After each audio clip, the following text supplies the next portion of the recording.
اعوذ باللہ من الشیطان الرجیم بسم اللہ الرحمن الرحیم۔ الحمدللہ، آج ہم اللہ کے فضل سے قرآن پر بات کرنے جا رہے ہیں، اور ہم ابتدا کریں گے سورہ الفاتحہ کی بجائے سورہ البقرہ سے۔ وہ اس لیے کہ سورہ فاتحہ پر الگ موضوع کے تحت بات کریں گے۔ الف لام میم، الف لام میم یہ سورہ البقرہ کی پہلی آیت ہے، اور اس آیت کے بارے میں کچھ ایسی خود ساختہ باتیں پھیلا دی گئیں، ایسے عقائد و نظریات پھیلا دیے گئے کہ اس آیت سمیت قرآن میں 29 مقامات پر ایسی آیات آئی ہیں جنہیں حروف مقطعات کا نام دیا جاتا ہے، یعنی جس کے معنی ہیں ایسی آیات جن کو ٹکڑے ٹکڑے کر کے الگ الگ حروف میں پڑھنا۔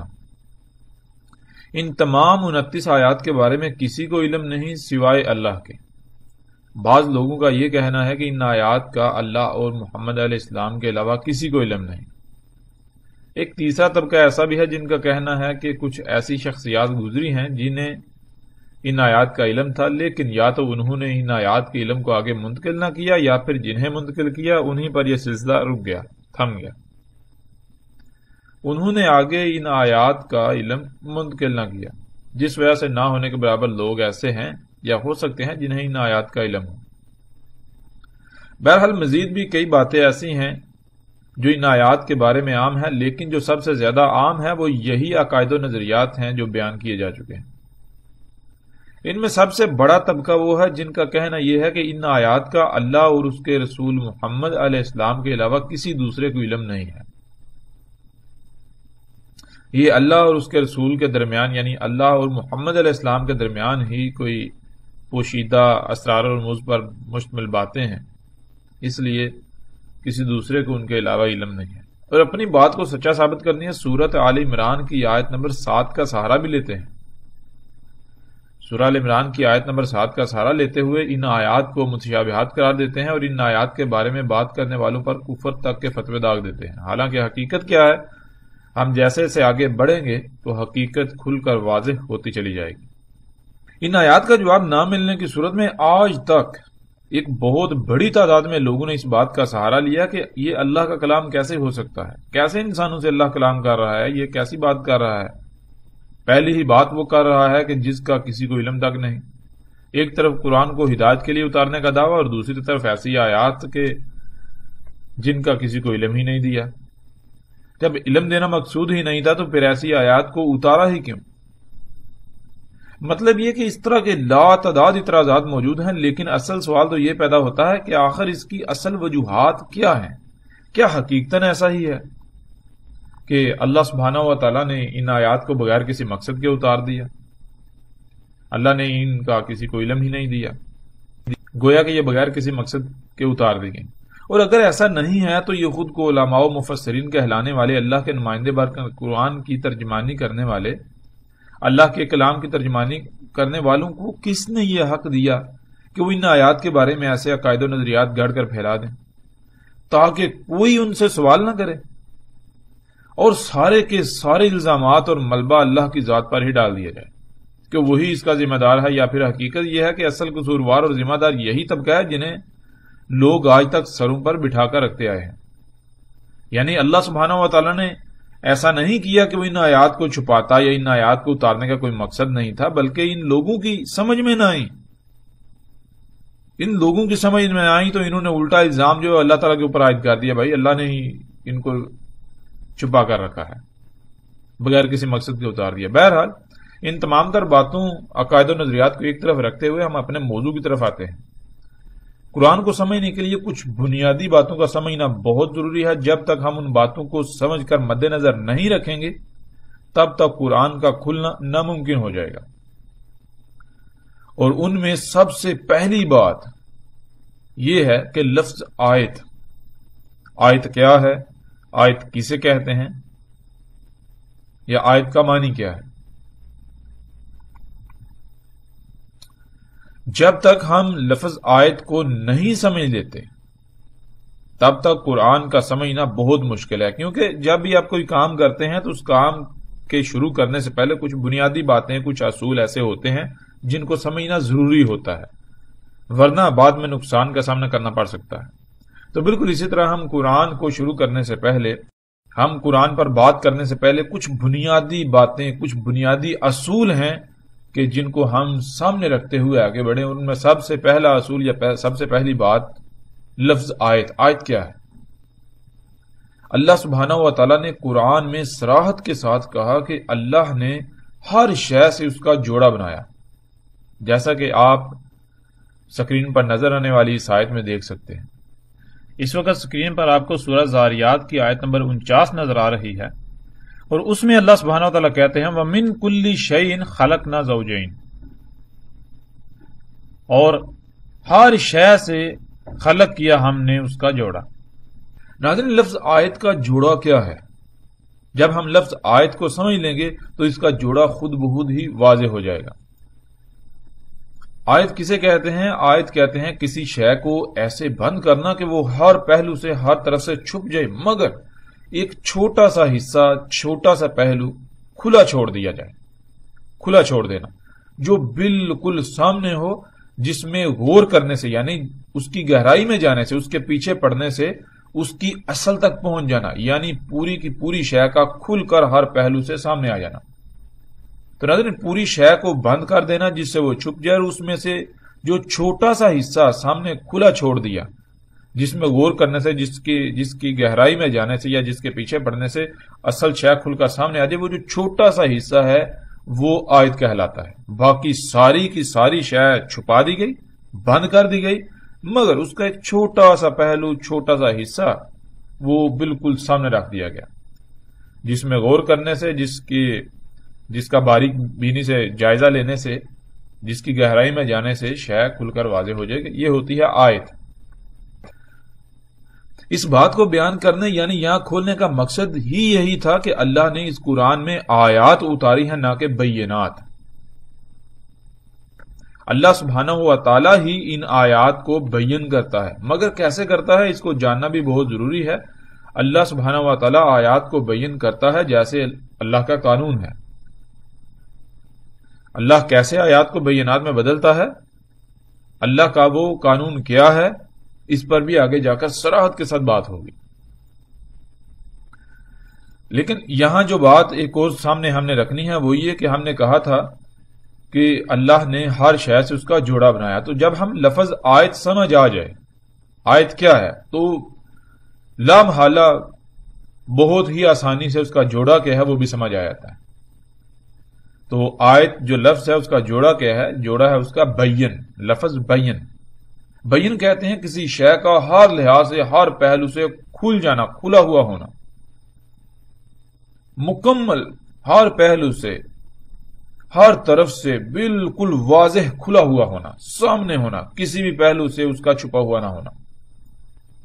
اب آتے ہیں دوسری بات کی طرف، اور وہ یہ ہے کہ قرآن اللہ کا کلام ہے۔ کلام عربی میں کہتے ہیں گفتگو کرنے کو، یعنی اللہ سبحانہ و تعالیٰ اس قرآن کے ذریعے انسانوں سے ہر دور میں، ہر وقت، ہر لمحے کلام کرتا ہے، یعنی گفتگو کرتا ہے، ان کی رہنمائی کرتا ہے، ان کو ہدایات دیتا ہے۔ قرآن اللہ کا کلام ہے جس میں تمام کی تمام آیات ہیں، یہ بات بھی ہمیں ذہن میں رکھنی ہے۔ یعنی اس قرآن میں اللہ سبحانہ وتعالی نے جو کچھ بھی بیان کیا، اصل کو، جو اصل ہے اس کو ہر پہلو سے ایسے بند کر دیا کہ وہ مکمل طور پر چھپ گیا، مگر اس کا چھوٹا سا پہلو، چھوٹا سا حصہ بالکل کھول کر سامنے رکھا، جسے آیت کہتے ہیں۔ اور یہ جتنی بھی قرآن میں آیات ہیں، قرآن اللہ کا کلام ہے، یعنی اللہ کی گفتگو ہے، اللہ کے الفاظ ہیں، اللہ کی بات ہے، تو پھر اللہ ہی کو علم ہے کہ اللہ نے کیا کچھ بند کر دیا، جو یعنی جس سے وہ بالکل چھپ گیا انسانوں سے، وہ سب جو اس نے بند کر دیا، اور اس کا محض تھوڑا سا حصہ سامنے رکھا۔ اس لیے اس تھوڑے سے حصے کو صرف اور صرف اللہ ہی کھول کر اس کے انگ انگ کو سامنے لا سکتا ہے، اس کے علاوہ کوئی دوسرا ایسا نہیں کر سکتا۔ کوئی بھی دوسرا ایسا نہیں ہے کہ جس میں یہ صلاحیت ہو، اس لیے کیونکہ قرآن اللہ کا کلام ہے تو اللہ ہی کو علم ہے کہ اس نے کیا چھپایا اور کیا سامنے رکھا، اور ایک بہت بڑا حصہ چھپا دیا گیا، صرف چھوٹا سا حصہ، چھوٹا سا پہلو جو ہے وہ سامنے رکھا گیا، جنہیں آیات کہتے ہیں۔ یہ بات اگر سمجھ میں آ جائے تو اس سے اس بات کا بھی بخوبی علم ہو جانا چاہیے کہ قرآن کا ترجمہ کرنا ناممکن ہو جاتا ہے، ناممکن ہے، کیونکہ اگر ترجمہ کیا جائے گا تو پھر ترجمہ کسی بھی صورت میں اس کا احاطہ کر ہی نہیں سکتا جو آیات کے پیچھے اصل چھپا دیا گیا۔ ترجمے سے محض آیات کے الفاظ کو دوسری زبان میں بدلا جا سکتا ہے، لیکن یہ یاد رہے کہ پھر وہ قرآن اور اس کی آیات کسی بھی صورت نہیں کہلائی جا سکتی، وہ اللہ کا کلام کہلایا ہی نہیں جا سکتا، ہو ہی نہیں سکتا۔ اس کے علاوہ بھی ہم یہ بات سامنے رکھتے چلیں کہ قرآن کا ترجمہ کرنا ناممکن ہے۔ اس کی وجہ یہ ہے کہ ترجمہ کہتے کسے ہیں۔ جب ہم یہ جان لیں گے ترجمہ کسے کہتے ہیں تو ہم پر یہ بات بھی بالکل کھل کر واضح ہو جائے گی کہ واقعتاً حقیقت یہی ہے کہ قرآن کا ترجمہ کرنا بالکل ناممکن ہے، ترجمہ ہو ہی نہیں سکتا۔ اور ترجمہ کسے کہتے ہیں؟ ترجمہ کہتے ہیں ایک زبان کا کسی دوسری زبان میں متبادل کو، یعنی کہ کسی ایک زبان کا ایک لفظ ہے تو ترجمہ کہتے ہیں کسی دوسری زبان میں جو اس کا متبادل لفظ ہوتا ہے، اسے کہتے ہیں ترجمہ۔ تو عربی دنیا کی واحد ایسی زبان ہے جس کا کوئی ثانی ہے ہی نہیں، جس کا کوئی متبادل ہے ہی نہیں۔ جب عربی کا کوئی متبادل ہے ہی نہیں، اس کا کوئی ثانی ہے ہی نہیں، تو پھر ظاہر ہے ترجمہ تو بالکل ناممکن ہو جاتا ہے، ترجمہ ہو ہی نہیں سکتا۔ اس کی مثال آپ یوں لے لیں کہ قرآن ہی میں آپ دیکھیں کہ سورت الانفال، جب یہ سورت اتری تو سب سے پہلے ایک لفظ آیا انفال، اللہ سبحانہ و تعالیٰ کی طرف سے انفال کا حکم دیا گیا۔ اب چونکہ اگر دیکھا جائے آج جو عربی بولی جاتی ہے، جو عربی آج دنیا میں موجود ہے، وہ تو اصل عربی ہے ہی نہیں۔ کیوں؟ مثال کے طور پر لفظ انگلش کا لفظ ہے ٹیکنالوجی، وہ عرب لہجے میں بولا جا رہا ہے ٹیکنالوجی۔ اسی طرح آپ دیکھ لیں جتنی بھی اشیاء ہیں جو کچھ دنیا میں ایگزسٹ کر رہا ہے، وہ سارے کا سارا مختلف زبانیں، یعنی انگلش کے الفاظ ہیں، ان کو عربی لہجے کے اندر بولا جا رہا ہے، اور اکثریت یہی سمجھتی ہے کہ بھائی وہ عربی ہے۔ اور آگے اگر آئندہ آنے والی نسلیں جو ہیں ان کو نہ یہ چیزیں، یہ باتیں نہ بتائی جائیں تو لامحالہ وہ تو یہی سمجھیں کہ یہ ٹیکنالوجی اور اس طرح جتنے بھی الفاظ ہیں یہ سارے عربی کے الفاظ ہیں، حالانکہ کیا حقیقت یہی ہے؟ حقیقت تو بالکل مختلف ہے، اس کے بالکل برعکس ہے۔ بالکل اسی طرح آج جو عربی بولی جاتی ہے وہ عربی نہیں ہے، جس کو اللہ سبحانہ و تعالیٰ نے عربی کہا، جو عربی اصل ہے وہ عربی یہ نہیں ہے۔ یہ عربی کے نام پر مختلف زبانوں کے الفاظ کا مجموعہ اکٹھا ہوا ہے، اس کا عربی کے ساتھ کوئی تعلق نہیں، جس کو آج عربی کہا جاتا ہے۔ تو اب تھوڑا جاتے ہیں ہم پیچھے جائیں۔ جب قرآن اتر رہا تھا اس وقت خالص، یعنی کہ خالص عربی موجود تھی، بہت حد تک خالص عربی موجود تھی، بڑے بڑے عرب دان موجود تھے، عربی پر مہارت رکھنے والے موجود تھے۔ اس کے باوجود ایک لفظ آتا ہے انفال، انفال کا حکم آ گیا، انفال کرو۔ تو آگے سے بڑے بڑے عرب دان جو ہیں وہ بھی گونگے ہو جاتے ہیں، ان کی زبانیں بالکل بند ہو جاتی ہیں۔ بھائی انفال کیا ہے؟ ہم نے تو آج تک لفظ انفال سنا ہی نہیں۔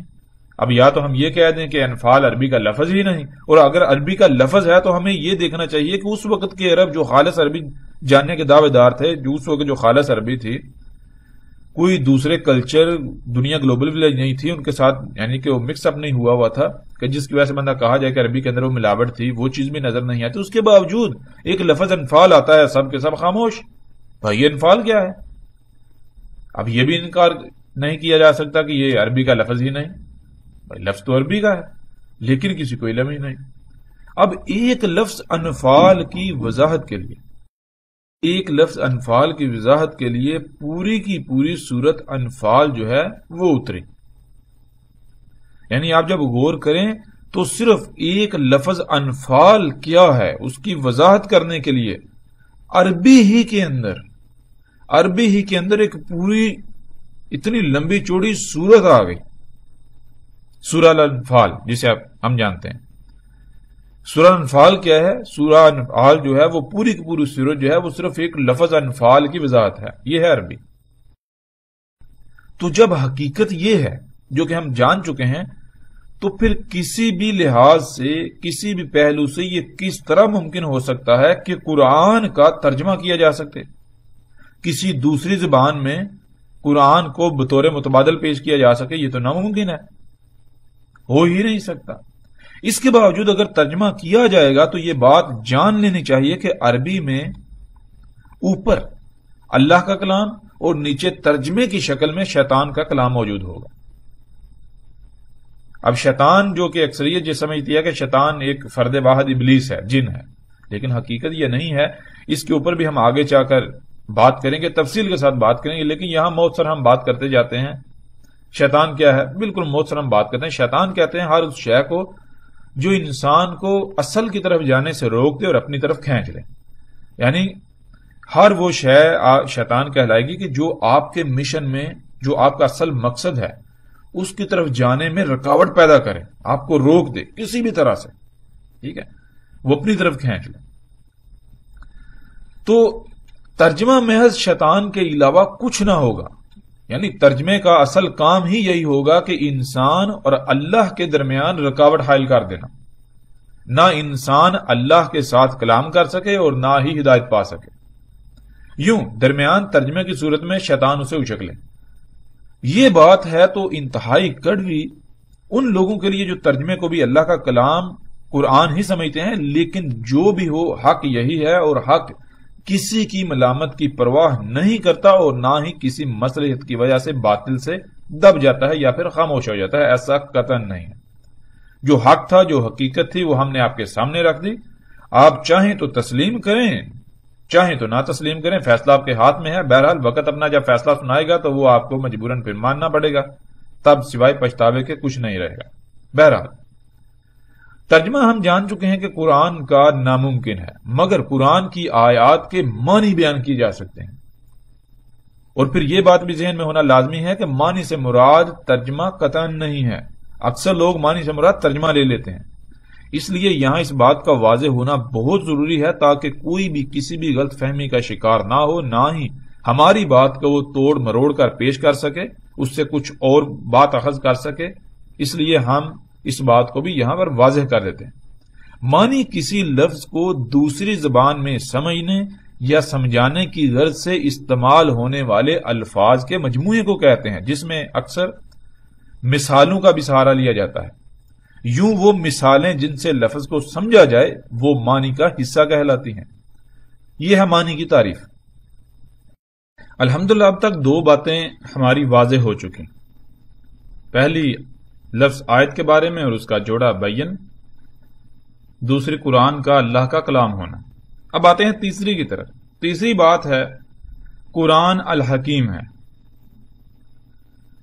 اور اس کا قرآن میں نہ صرف صراحت کے ساتھ کئی مقامات پر ذکر ہے قرآن کا الحکیم ہونا، بلکہ قرآن میں درجنوں مقامات پر اللہ سبحانہ و تعالی نے اپنے لیے لفظ الحکیم استعمال کیا۔ تو جب اللہ الحکیم ہے تو پھر یہ کیسے ممکن ہے کہ اس کا جو بھی کام ہے، اس کا جو کلام ہے، اس میں حکمت نہ ہو؟ یہ تو ممکن ہی نہیں۔ یعنی کہ وہ جو بھی اس کا کام ہوگا، جو بھی اس کا کام ہوگا، جو اس کا امر ہوگا، وہ کلام کرے گا، جو وہ بات کرتا ہے، اس میں حکمت ہی حکمت ہونی چاہیے۔ حکمت ہی حکمت ہے، اس میں کچھ شک نہیں۔ رائی برابر بھی اس میں ہم یعنی اس پہلو کو ہم نظر انداز نہیں کر سکتے۔ اور قرآن میں درجنوں آیات جو ہیں اس بات کی گواہی دے رہی ہیں، اور یہ آیات آپ سکرین پر دیکھ بھی سکتے ہیں۔ اور اس کے علاوہ ہر خاص و عام یہ بات جانتا ہے، اور ہم روزانہ کی بنیاد پر کہتے ہیں جو قرآن الحکیم، قرآن الحکیم، قرآن الحکیم کیوں کہتے ہیں؟ ظاہر ہے قرآن الحکیم ہے تو اسے حکیم کہتے ہیں نا۔ کیوں؟ قرآن اللہ کا کلام ہے، اللہ الحکیم ہے، تو ظاہر بات ہے اس کا کلام جو ہے وہ بھی الحکیم ہوگا، اس میں بھی حکمت ہوگی، بغیر حکمت کے تو ہو ہی نہیں سکتا۔ بہرحال یہاں سوال یہ پیدا ہوتا ہے کہ الحکیم کے معنی کیا ہے؟ الحکیم کیا ہے؟ الحکیم کسے کہتے ہیں؟ الحکیم حکمہ سے ہے، اور حکمہ کسے کہتے ہیں؟ حکمہ کو جاننا بہت ضروری ہے۔ حکمہ کہتے ہیں کہ علم جس مقصد کے لیے ہو، اس علم کو اس مقصد کے لیے اس طرح استعمال کرنا کہ مطلوبہ نتائج حاصل ہو جائیں۔ مثال کے طور پر آپ نے کھانے کے لیے پلاؤ بنانا ہے، پلاؤ بنانے کے لیے کیا کیا اور کتنا کتنا درکار ہے وہ علم کہلائے گا۔ مثلا جیسے کہ آگ، برتن، گھی، نمک، مرچ، مسالے، چاول، گوشت، پانی وغیرہ۔ اس علم کو کب، کتنا، کیسے اور کیوں استعمال کیا جائے کہ بہترین پلاؤ جو کہ مطلوبہ نتیجہ ہے وہ تیار ہو جائے، وہ سامنے آ جائے، یہ حکمہ کہلاتی ہے۔ جس میں یہ شے موجود ہو اس کو حکیم کہا جاتا ہے۔ مثلا کب آگ جلانی ہے، کتنی تیز جلانی ہے، کب برتن رکھنا ہے، کتنا گرم کرنا ہے، کب گھی ڈالنا ہے، کتنا ڈالنا ہے اور کتنا گرم کرنا ہے، اور اسی طرح کب کب کون کون سی اشیاء اور کتنی کتنی ڈالنی ہے، کتنا کتنا انہیں پکانا ہے کہ بہترین مطلوبہ نتائج حاصل ہوں، یعنی پلاؤ تیار ہو جائے۔ اب ایسا قطعاً نہیں ہو سکتا کہ چاولوں کی جگہ گوشت اور گوشت کی جگہ چاول یا کچھ اور ڈال دیا جائے، بلکہ ہر شے کو اس کے مقام پر رکھا جائے گا، رائی برابر بھی کمی، زیادتی یا کسی بھی قسم کی تبدیلی نہیں کی جائے گی۔ اس کو حکمہ کہتے ہیں، ورنہ حکمہ نہیں کہلائے گی، اور ایسا کرنے والا حکیم کہلا ہی نہیں سکتا۔ قرآن کو اللہ سبحانہ و تعالیٰ نے الحکیم کہا، اللہ سبحانہ و تعالیٰ نے درجنوں مقامات پر خود کو الحکیم کہا۔ جب اللہ الحکیم ہے تو قرآن اس کا کلام ہے، تو بلا شک و شبہ قرآن الحکیم ہے۔ یعنی اس قرآن میں اللہ سبحانہ و تعالیٰ نے جو جو الفاظ استعمال کیے، جہاں جہاں استعمال کیے، ان میں کسی بھی قسم کی کوئی بھی تبدیلی ممکن نہیں ہے، ورنہ قرآن کے الحکیم ہونے کا کفر ہوگا۔ اسی طرح ہر لفظ کو جب تک صحیح سے سمجھ نہ لیا جائے تب تک آگے نہیں بڑھا جا سکتا، ورنہ پھر وہی بات کہ قرآن کے الحکیم ہونے کا نہ صرف کفر ہوگا بلکہ قرآن کسی بھی صورت نہیں کھلے گا، اور الٹا گمراہی کے سوا کچھ بھی ہاتھ نہیں آ سکتا۔ اس لیے قرآن کے الحکیم ہونے کو نہ صرف تسلیم کرنا لازم ہے بلکہ ہر وقت یہ بات ذہن میں ہونا ضروری ہے کہ قرآن میں اللہ سبحانہ و تعالیٰ نے جو جو الفاظ استعمال کیے، جیسے جیسے استعمال کیے اور جہاں جہاں استعمال کیے، ان میں رائی برابر بھی تبدیلی ممکن نہیں ہے، اور نہ ہی ان میں کسی قسم کی کوئی کمی یا کوئی زیادتی کی جا سکتی ہے، اور نہ ہی ان میں باریک سے باریک فرق کو بھی نظر انداز کیا جا سکتا ہے۔ اگر دو یا دو سے زائد الفاظ بلا شک و شبہ ملتے جلتے بھی ہوں، لیکن اگر ان میں رائی برابر بھی فرق ہو تو اس فرق کو کسی بھی صورت نظر انداز نہیں کیا جائے گا، کیونکہ قرآن الحکیم ہے۔ اللہ سبحانہ و تعالیٰ نے اگر وہ فرق رکھا تو لازم ہے، اس کی ضرورت تھی۔ اگر ہم چھوڑ دیتے ہیں، چھوڑ دیا جاتا ہے، تو کسی بھی صورت ہم اللہ کی بات کو نہیں سمجھ سکتے، اللہ نے جو کہا وہ نہیں سمجھ سکتے، ہم الٹی اور طرف چلے جائیں گے۔ جب تک قرآن کے الحکیم ہونے کو عملاً تسلیم نہیں کیا جائے گا تب تک کسی بھی صورت آپ پر قرآن نہیں کھل سکتا، بلکہ الٹا آپ اپنے عقائد و نظریات کو جو کہ باطل ہوں گے انہیں قرآن میں پرو بیٹھیں گے، یا کوئی دوسرا انہیں قرآن میں پرو کر آپ کی اور باقی تمام انسانوں کی یا باقی انسانوں کی گمراہی کا سبب بنے گا۔ تو یہ تھی تیسری بات کہ قرآن الحکیم ہے، چونکہ اللہ الحکیم ہے تو پھر قرآن بھی الحکیم ہے، کیوں؟ قرآن اس کا کلام ہے۔ تو اس لیے اس پہلو کو جب ہم قرآن میں غور کریں گے، ہم قرآن کی طرف بڑھیں گے، تو ہم اس پہلو کو کبھی بھی نظر انداز نہیں کریں گے، اور نہ ہی کیا جا سکتا ہے۔ اگر ہم نے کہیں بھی اس پہلو کو نظر انداز کیا تو گویا کہ ہم نے قرآن کے اللہ کے الحکیم ہونے کا کفر کر دیا، انکار کر دیا۔ اور اگر ہم ایسا کریں گے تو بہرحال ہمارا انجام کیا ہے، نتیجہ کیا ہے، وہ ہمارے سامنے ہونا چاہیے، اس میں تو کوئی دو رائے نہیں ہونی چاہیے، کوئی شک شبہ نہیں ہونا چاہیے، اس کے لیے تو بیان کرنے کی ضرورت بھی نہیں ہے۔ اب آتے ہیں چوتھی بات کی طرف۔ اللہ سبحانہ و تعالیٰ نے قرآن کی اس آیت میں قرآن کو احسن الحدیث کہا، اور نہ صرف احسن الحدیث کہا بلکہ اسے مثانی بھی قرار دیا، مثانی بھی کہا۔ اور آیت جو ہے اس کو آپ سکرین پر دیکھ رہے ہیں، سکرین پر آپ کو آیت نظر آ رہی ہے۔ یہ آیت ہے سورہ زمر کی، اور آیت کا نمبر ہے 23 نمبر آیت ہے سورہ زمر کی۔ تو اس آیت میں اللہ سبحانہ وتعالیٰ کہتے ہیں اللہ نازل احسن الحدیث کتابا متشابہا مثانی۔ تو ہم آگے نہیں بڑھیں گے، اس لیے نہیں بڑھیں گے کہ کیونکہ ہم فی الحال اپنے موضوع کے مطابق اس آیت کے اوپر بات کریں گے، اور آیت کے جس حصے کا یا جن پہلوؤں کا ہمارے موضوع سے تعلق نہیں ہے ہم اس کو فی الحال یا اس کے اوپر فی الحال بات نہیں کریں گے، تاکہ ہمارا موضوع جو ہے کسی اور طرف نہ چلا جائے، موضوع تبدیل نہ ہو جائے۔ باقی جو آیت کا حصہ ہے اس کے اوپر بات کریں گے، لیکن جب اس کا اپنا موضوع آئے گا۔ تو اس آیت میں اللہ سبحانہ تعالیٰ کہتے ہیں اللہ ہے، نازلہ اتارا، احسن الحدیث، اب آگے کتاباً متشابہاً مثانی۔ تو اب ہم فی الحال اس چیز کو لیتے ہیں کہ اللہ سبحانہ تعالیٰ نے اتارا کس کو؟ احسن الحدیث کو۔ اور کیا اللہ تعالیٰ نے اتارا؟ یہ ہم سب جانتے ہیں۔ احسن الحدیث کیا ہے؟ وہ تو یہی جسے ہم قرآن کہتے ہیں، اس قرآن کو اللہ سبحانہ تعالیٰ نے احسن الحدیث کہا۔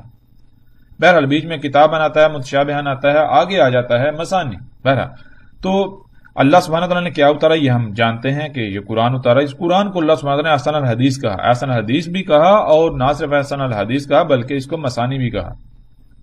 اب سوال یہ پیدا ہوتا ہے کہ مثانی کسے کہتے ہیں؟ لیکن یہاں ایک اور بات ذہن میں رکھنی چاہیے کہ قرآن جو ہے یہ مثانی ہے، اللہ سبحانہ تعالیٰ نے اسے مثانی کہا، اور اس کا مثانی ہونا جب ہم اس بات کو تسلیم کریں گے تو پھر کیا اللہ تعالیٰ آگے دیکھیں آیت کے اگلے حصے میں آخر سے تھوڑا سا پہلے، ذالک ھدی اللہ یہدی بہ من یشاء، وہی رہنمائی تھی جو اللہ کر رہا ہے، اللہ رہنمائی کر رہا ہے بھی اس کے ساتھ، من یشاء جو اس نے قانون بنا دیا۔ یعنی اللہ سبحانہ و تعالی کیسے ہدایت دیتا ہے، کسی کی رہنمائی کیسے کرتا ہے؟ اللہ سبحانہ تعالیٰ نے ایک قانون بنا دیا، جب تک اللہ سبحانہ تعالیٰ کے قانون کو فالو نہیں کیا جائے گا، اس قانون کے اوپر پورا نہیں اترا جائے گا تو ہدایت نہیں مل سکتی۔ اللہ سبحانہ تعالیٰ نے جو قوانین بنا دیے، اللہ تعالیٰ اگر گمراہ کرتا ہے تو جو اس نے قانون بنا دیا ہدایت دیتا ہے، جو اس نے قانون بنا دیا، جو اس کے قانون کو فالو کرے گا ہدایت پا جائے گا، جو اس کے قانون کے خلاف چلے گا لا محالہ وہ گمراہ ہوگا۔ جیسے مثال کے طور پر آپ ایک روڈ پر جا رہے ہیں، آپ نے کہ منزل پر جانا ہے، رستے میں اگر جو سائن بورڈز ہیں ان کو آپ فالو کرتے جائیں گے تو آپ بآسانی بالکل رستے کے اوپر رہیں گے اور منزل پر پہنچ جائیں گے۔ اگر آپ وہ سائن بورڈز ہیں یعنی جو قانون بنا دیا ان کو فالو نہیں کریں گے تو لا محالہ رستے میں ایکسیڈنٹ بھی ہو سکتا ہے، کچھ بھی ہو سکتا ہے، کسی اور طرف نکل سکتے ہیں، یعنی دال ہو سکتے ہیں، رستے سے ہٹ سکتے ہیں۔ تو بالکل اسی طرح اللہ سبحانہ تعالیٰ نے جو قانون بنا دیا، اور وہ قانون کیا ہے ابھی ہم پہلے سے جان لیں۔ اللہ سبحانہ تعالیٰ نے اس قرآن کو نہ صرف احسن الحدیث کہا بلکہ اسے مثانی بھی کہا۔ تو جب تک یہ ہے اللہ کا قانون، جب تک ہم اس کا مثانی ہونا ذہن میں نہیں رکھیں گے یا ہم نہیں سمجھیں گے، ہمیں اس کا علم نہیں ہوگا، اس بات کا خیال نہیں رکھیں گے، تو دنیا کی کوئی طاقت ہمیں ہدایت نہیں دے سکتی، ہمیں گمراہی سے نہیں روک سکتی، نہیں بچا سکتی۔ تو یہ ہے ہماری جو چوتھی بات تھی، وہ یہ تھی کہ قرآن المثانی ہے۔ اب اصل سوال یہ ہے کہ مثانی کیا ہے، یا مثانی کے معنی کیا ہے، مثانی کسے کہتے ہیں؟ مثانی کہتے ہیں ایک کے بعد آنے والی اس سے مشروط دوسری شے کو، جس کے آنے سے ان دونوں کا آپس میں ربط قائم ہو جائے۔ مثلا جیسے ایک کے بعد اگر 3 آئے گا یا 4 5 6 کچھ بھی آ جائے تو 1 اور 3 یا 1 اور اس کے علاوہ جو کچھ آگے آئے گا ان کا آپس میں کوئی ربط قائم نہیں ہو سکتا، کیونکہ ایک کے بعد اس کا دوسرا 2 ہی ہے۔ جب ایک کے بعد 2 آئے گا تو دونوں کا آپس میں ربط قائم ہو جائے گا۔ پھر اسی طرح 2 کا مثانی یعنی 2 کا آگے اس کے بعد آنے والا دوسرا کیا ہے؟ 3 3 کا دوسرا یعنی 3 کے بعد آنے والا جو اس کا دوسرا ہے وہ کیا ہے؟ 4 جو آئے تو دونوں کا آپس میں ربط قائم ہو جائے۔ اس طرح یعنی اس طرح 1 کے بعد 2 2 کے بعد 3 3 کے بعد 4 4 کے بعد 5 5 کے بعد 6 6 کے بعد 7، اس طرح یہ ہوتا ہے مثانی۔ ایک کے بعد اس کا دوسرا، دونوں میں ربط قائم ہو جائے، اس کے بعد اس کا دوسرا، جب تیسرا آئے گا اس کا دوسرا تو ربط قائم ہو جائے، اس طرح اس کو کہتے ہیں مثانی۔ اسی طرح ہم ایک اور مثال لے لیتے ہیں، جیسے کوئی مشین الگ الگ پرزوں کی صورت میں بکھری پڑی ہو تو اس کو جوڑنا ہے، یعنی تمام پرزوں کا آپس میں ربط قائم کیا جائے گا جس سے وہ مشین بن جائے گی۔ اور یہ کیسے ممکن ہے؟ یہ صرف اور صرف ایک ہی صورت ممکن ہے کہ ہر پرزے کو اسی کے ساتھ جوڑا جائے گا جو اس کے بعد اس کا دوسرا ہے، جسے مثانی کہا جائے گا۔ بالکل اسی طرح قرآن مثانی ہے. قرآن کی تمام آیات بالکل ایسے ہی ہیں جیسے ایک اور اس کے بعد دو، دو کے بعد تین، تین کے بعد چار، چار کے بعد پانچ، اس طرح بتدریج. اور اگر ہم نے ایسا کیا کہ ایک کے بعد تین لانے کی کوشش کی، یعنی کہ آیات آپس میں مثانی نہیں ہو رہی، قرآن مثانی نہیں بن رہا، مثانی نہیں ہو رہا، تو پھر اس کا مطلب یہ ہے کہ ہم اللہ نے جو قانون بنا دیا، جس قانون کے اندر رہتے ہوئے اس کو فالو کرتے ہوئے ہم ہدایت پا سکتے ہیں، تو لا محالہ ہم گمراہی کا ہی سودا کریں گے. ہمیں دنیا کی کوئی طاقت گمراہی سے رستے سے ہٹنے سے نہیں بچا سکتی. تو یہ بات ذہن میں رکھیں کہ جب بھی آیات کا آپس میں ربط ٹوٹ جائے، جب بھی ربط قائم نہ ہو رہا ہو، تو اس کا مطلب یہ ہے کہ آپ غلط سمت میں جا رہے ہیں. ایسا ہرگز نہیں ہے کہ ایک کے بعد تین آ جائے، چار آ جائے، پانچ آ جائے یا کچھ اور آ جائے. کوئی ہنسا نہیں آئے گا، بلکہ ایک کے بعد دو ہی آئے گا، اور دو کے بعد تین، تین کے بعد چار. پھر جیسے مشین کے جوڑنے کے لیے اس کے پرزوں کو جوڑا جاتا ہے، تو مشین کے مختلف حصے وجود میں آتے ہیں پہلے، پھر ان حصوں کو جوڑا جاتا ہے آپس میں، مشین وجود میں آتی ہے. یعنی کہ جب ایک حصہ مکمل ہو جائے تو پھر سے ایک سے شروع کیا جاتا ہے، یعنی اگلے حصے کو جوڑنے کے لیے اس حصے کے پہلے پرزے سے شروع کیا جاتا ہے. بالکل اسی طرح قرآن کا معاملہ ہے. قرآن میں جب ایک مدعا، ایک بات شروع ہوتی ہے، تو جب تک وہ مکمل نہیں ہو جاتی تب تک وہ تمام آیات جو ہیں وہ مثانی ہوتی ہے، ایک دوسرے کے ساتھ اس طرح ربط قائم ہوتا ہے. جب ایک بات مکمل ہو جاتی ہے تو پھر ایک دوسری بات شروع ہو جاتی ہے. اب وہ پہلی بات اور دوسری بات وہ دونوں آپس میں مثانی ہیں، نہ کہ اب وہاں جو درمیان میں دونوں آخر یعنی پہلی بات کی آخری آیت اور اگلی آنے والی بات کی پہلی آیت، وہ دونوں مثانی نہیں ہوں گی، بلکہ وہ جو دونوں باتیں ہیں مجموعی طور پر، پہلی بات کتنی ہی آیات کا مجموعہ بن جائے گی، وہ آیات کا مجموعہ، اور اگلی بات جو آیات کا مجموعہ ہوگی، یہ پھر دونوں آپس میں مثانی ہو جائیں گے، یعنی ان کا آپس میں اس طرح گہرا ربط قائم ہوگا. پھر اسی طرح آگے تیسری بات، چوتھی بات. تو یہ چیز ذہن میں رکھنی، اسے کہتے ہیں مثانی.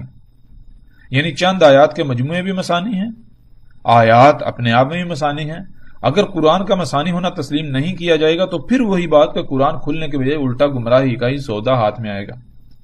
اگر کسی آیت کا اگلی آیت سے ربط قائم نہیں ہوتا، یعنی آیات آپس میں مثانی نہیں بنتی، تو یہ بات جان لینی چاہیے کہ آپ غلط سمت جا رہے ہیں. جب اللہ نے خود یہ کہہ دیا کہ قرآن مثانی ہے، تو پھر ایسا ممکن ہی نہیں کہ قرآن میں آیات کا ایک دوسرے کے ساتھ ربط قائم نہ ہو.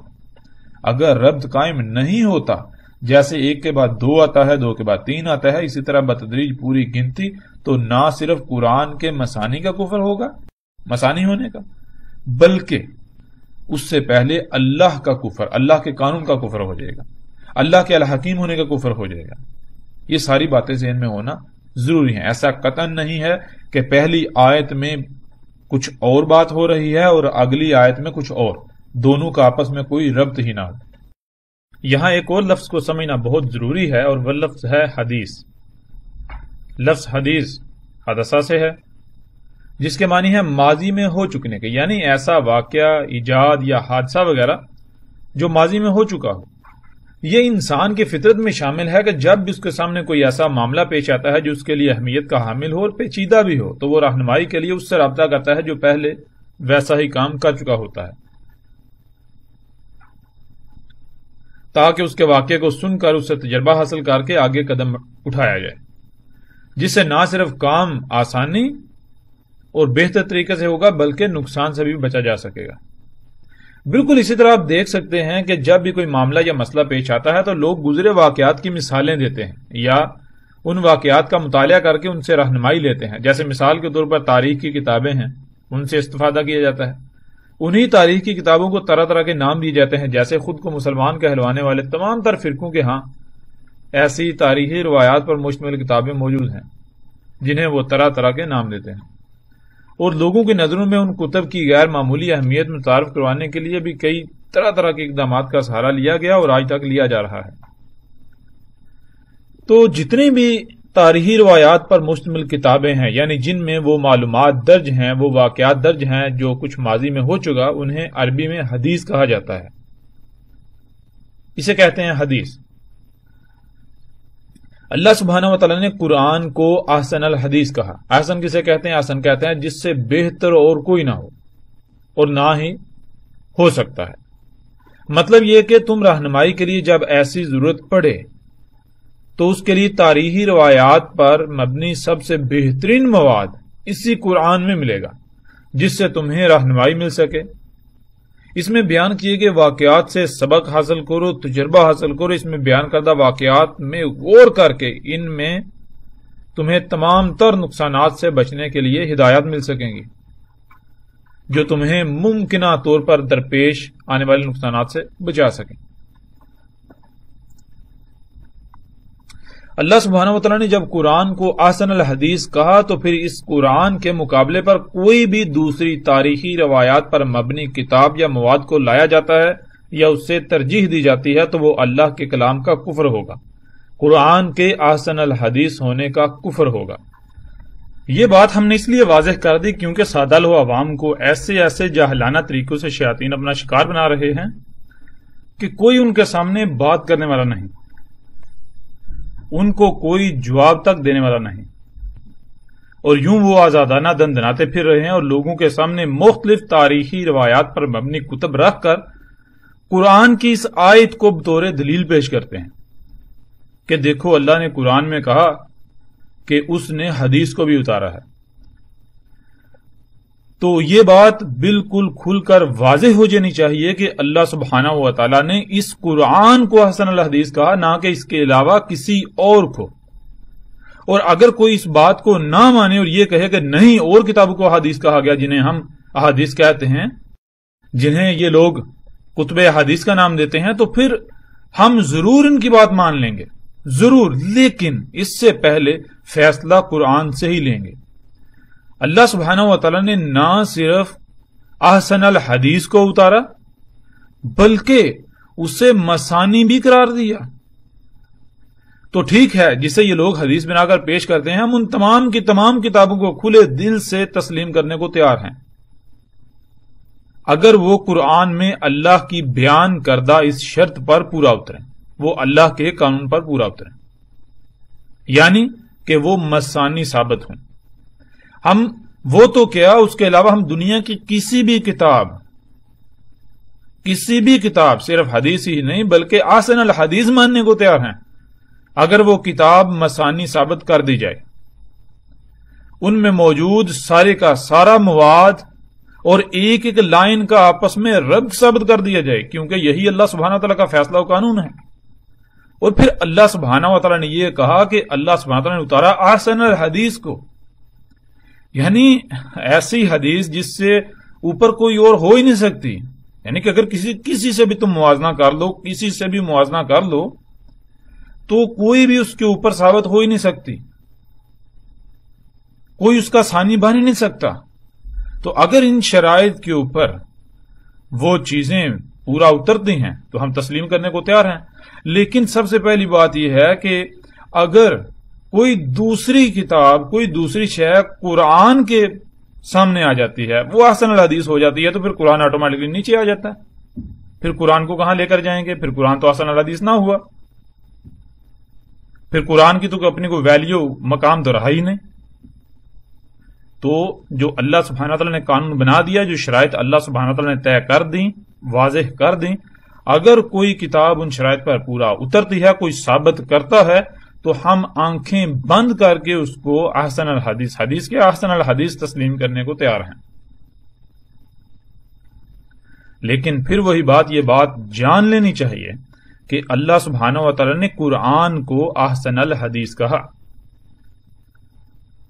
قرآن میں اللہ سبحانہ و تعالیٰ نے ایسے حادثات، واقعات کا ذکر کیا جو ماضی میں گزر چکے، جن سے آگے رہنمائی لی جا سکتی ہے. بالکل ویسے ہی معاملات پیش آنے ہیں، پیش آئیں گے، اور ان میں بچنے کے لیے، ان میں جو رہنمائی کی ضرورت ہوگی تو اس کے لیے وہ تاریخی مواد جو اللہ سبحانہ تعالیٰ نے قرآن میں بیان کیا، اس سے احسن اور کوئی ہے ہی نہیں. اب آتے ہیں اگلی اور پانچویں بات کی طرف.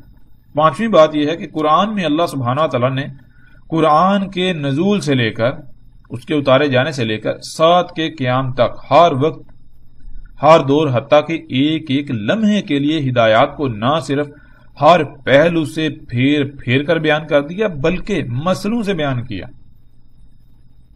جیسا کہ آپ ان آیات میں دیکھ سکتے ہیں۔ اسکرین پر آپ کو آیات نظر آ رہی ہیں، جیسا کہ سورہ الاسراء یعنی سورہ بنی اسرائیل کی آیت نمبر 99 آپ کے سامنے ہے۔ اس میں اللہ سبحانہ وتعالیٰ کہتے ہیں وَلَقَدْ صَرَفْنَا لِلنَّاسِ فِي هَذَا الْقُرْآنِ مِنْ كُلِّ مَثْلٍ فَأَبَىٰ أَكْثَرُ النَّاسِ إِلَّا كُفُورًا، یعنی کہ اس میں کیا اللہ سبحانہ وتعالیٰ کہہ رہے ہیں؟ اللہ سبحانہ وتعالیٰ کہہ رہے ہیں وَلَقَدْ، اور تحقیق کے، یعنی تم اپنے گھوڑے دوڑا لو، اپنی طرف سے پوری تحقیق کر لو، جتنا جی چاہے باغ دوڑ کر لو، یہی نتیجہ تمہارے سامنے آئے گا، اینڈ پروڈکٹ اینڈ ریزلٹ یہی آئے گا۔ وہ کیا؟ یہ بات تمہارے سامنے آئے گی۔ صرفنا، صرفہ کسے کہتے ہیں؟ صرفہ کہتے ہیں کہ کسی بھی شے کو یعنی کہ ہر لحاظ سے گھما پھرا کر، ہر طرف سے، ہر پہلو سے بار بار یعنی کہ سامنے لے آنا، سامنے لے آنا، بار بار سامنے لے آنا، بار بار سامنے لے آنا۔ وَلَقَدْ صَرَفْنَا لِلنَّاسِ، انسانوں کے لیے، انسان کسے کہتے ہیں؟ ناس کسے کہتے ہیں؟ بھولے ہوئے، بھولے ہوئوں کے لیے۔ فی ھذا القرآن، اس قرآن میں، ھذا القرآن، اس قرآن میں۔ اب یہاں ایک اور بھی بات ہے، وہ بہرحال الگ موضوع ہے، وہ یہ ہے کہ جب یہاں پر فی ھذا القرآن ہو رہا ہے یعنی کہ ھذا القرآن، یہ قرآن، تو اس کا مطلب ہے کوئی اور قرآن بھی ہے، بہرحال اس کے اوپر بعد میں بات ہوگی الگ موضوع کے تحت۔ تو یہ اللہ سبحانہ وتعالیٰ کہتے ہیں فی ھذا القرآن من کل مثل، تمام کی تمام مسئلوں سے، تمام کے تمام مسئلوں سے۔ فابا، پس انکار کر دیا، اکثر الناس، انسانوں کی اکثریت نے، بھولے ہوئوں کی اکثریت نے، الا کفورا، مگر کفر کیا، یعنی کہ انہوں نے اس بات کی، اس چیز کی قدر ہی نہیں کی۔ جس مقصد کے لیے ہم نے یہ سب کچھ مسئلوں سے ہر طرف سے پھیر پھیر کر ان کے سامنے لے آئے، انہوں نے اس سے سمجھنے کے بجائے، اس سے ہدایت حاصل کرنے کے بجائے، انہوں نے الٹا وہی روش اختیار کی، اس کی کوئی قدر ہی نہیں کی۔ پھر آگے اگلی آیت میں دیکھیں اللہ سبحانہ وتعالیٰ یہی بات کرتے ہیں وَلَقَدْ صَرَفْنَا فِي هَذَا الْقُرْآنِ لِلنَّاسِ مِنْ كُلِّ مَثَلٍ وَكَانَ الْإِنسَانُ أَكْثَرَ شَيْءٍ جَدَلًا۔ آیت کا پہلا حصہ وہی ہے، اگلے حصے میں اللہ سبحانہ نے آگے ایک دوسری چیز جو ہے وہ جوڑ دی۔ دوسری بات یہ ہے کہ وَكَانَ، اور تھا، الْإِنسَانُ، انسان، اکثر شیئن، اشیاء کی اکثریت، معاملات کی اکثریت میں، اکثر معاملات میں، جادلہ، جھگڑالو، جھگڑا کرنے والا، نہ بات کو ماننے والا، آگے سے اپنی طرح طرح کی من گڑت دلیلیں دینے والا، طرح طرح سے باتیں بنا کر حق کا انکار کرنے والا، جو بات اللہ سبحانہ وتعالیٰ نے بیان کر دی اس کا انکار کرنے والا۔ ان آیات کے اوپر پوری تفصیل سے بھی بات کریں گے، لیکن آگے جا کر اپنے موضوع کے تحت فی الحال ہم جو ہمارا موضوع ہے، یعنی جو ہم بات کرنا چاہ رہے ہیں، ہم اس کے اوپر بات کریں گے۔ وہ موضوع ہمارا یہ تھا، ہماری وہ پانچویں بات تھی، وہ یہ تھی کہ اللہ سبحانہ وتعالیٰ نے قرآن میں مسئلوں سے بیان کیا ہے، مسئلے بیان کیے اللہ سبحانہ وتعالیٰ نے۔ کیا بیان کیا اللہ سبحانہ وتعالیٰ نے؟ قرآن میں مسئلے بیان کی، اور ہم اس وقت تک نہیں سمجھ سکتے ان آیات کو جب تک کہ ہم لفظ مسل کو نہ سمجھ لیں۔ مسل کسے کہتے ہیں؟ مسل لفظ کو سمجھنا بہت ضروری ہے۔ مسل کہتے ہیں ایک شے ہو بالکل اسی کی طرح کی ایک دوسری شے، جسے انگلش میں آپ کاربن کاپی یا فوٹو کاپی کہتے ہیں۔ یعنی اللہ سبحانہ و تعالیٰ نے قرآن میں پہلی اقوام کے قصے بیان نہیں کیے، کہانیاں بیان نہیں کی، بلکہ قرآن کے نزول سے لے کر ساتھ کے قائم ہونے تک جتنے بھی انسان آئیں گے، جیسے بھی حالات و واقعات آئیں گے، انہی کے حالات و واقعات بیان کیے، انہی کا ذکر کیا، لیکن مسئلوں سے، یعنی ماضی میں جو کچھ بھی ہوا اس میں سے وہ اور بالکل ایسا ہی بیان کیا جو قرآن کے نزول سے لے کر قیام الساعہ تک ہونا تھا۔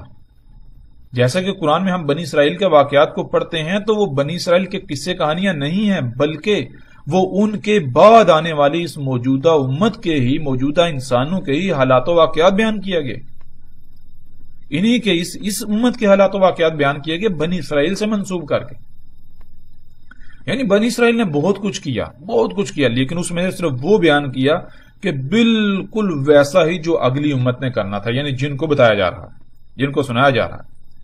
امت بنی اسرائیل تو گزر چکی، سلف ہو چکی، اس کے حالات و واقعات بیان کرنے کا مقصد قطعاً یہ نہیں ہے کہ ان کے یہ قصے اللہ موجودہ انسانوں کو سنا رہا ہے، بلکہ یہ موجودہ انسانوں کے لیے ہدایات ہیں، موجودہ امت کے ہی حالات و واقعات بیان کیے جا رہے ہیں، لیکن مسل سے، یعنی فوٹو کاپی سے۔